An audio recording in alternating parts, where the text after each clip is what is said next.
This is the Weekly Report for the fourth week of September 2009.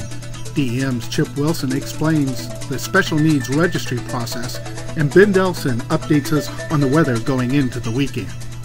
Chip, please describe for us the Special Needs Registry process in the state of Florida. Well, the Special Needs Registries are handled on a county-wide basis or the county level basis, and individuals within the counties should register for them if they meet certain criteria. What are those criteria, and who should be contacting their counties?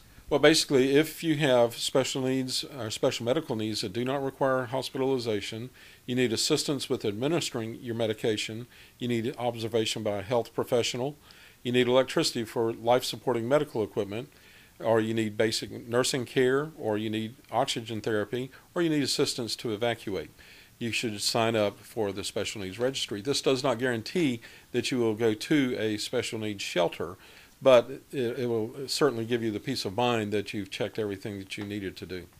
And this is very important during times where we are not under an emergency or disaster, because it does tremendously help out our local responders and planners and emergency managers. Absolutely. They can plan for the needs of the individuals that they know about. If they don't know about you, they don't know how to plan for you. To help our residents out, explain to us a little bit about a resource here at the state that may help residents link to those county sources.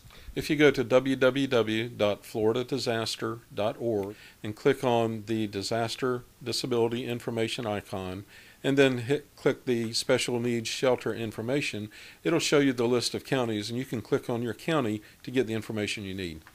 Another gateway to get you back to the local information run by our counties to best assist Floridians. Absolutely, and it is on a county-wide basis, and every county should have a special needs registry.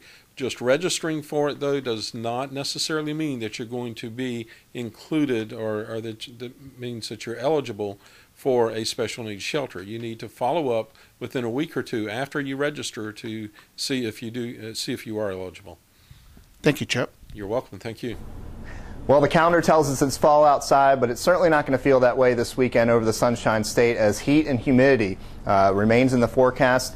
And you look on the water vapor imagery behind me, you do see something that we haven't seen in a couple of weeks, and that's a dry slot of air aloft over Florida. That's going to limit thunderstorm activity through the weekend before this storm system out over the high plains finally progresses eastward, and that'll draw a cold front into the southeastern United States.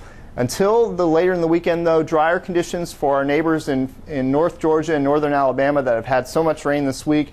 Again, you'll notice the river flooding up there. Not expected to make its way too far to the south, just some minor flooding along the Apalachicola River in the vicinity of Bluntstown. Looking at the rainfall forecast this weekend, you'll notice there's not a lot of rain forecast over the Florida Peninsula. This heavier rainfall perhaps will get here by later in the weekend as a cold front moves into the area, and this cold front has the prospect to bring us much cooler and drier weather, particularly as we head on into Tuesday and Wednesday of next week.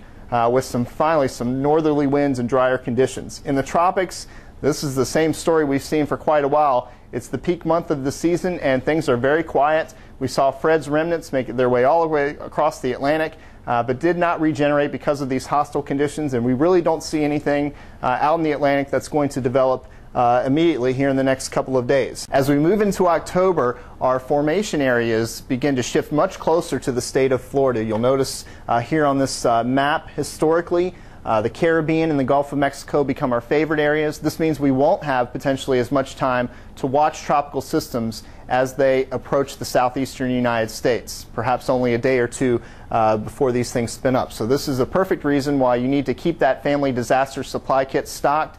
Make your plan at floridadisaster.org.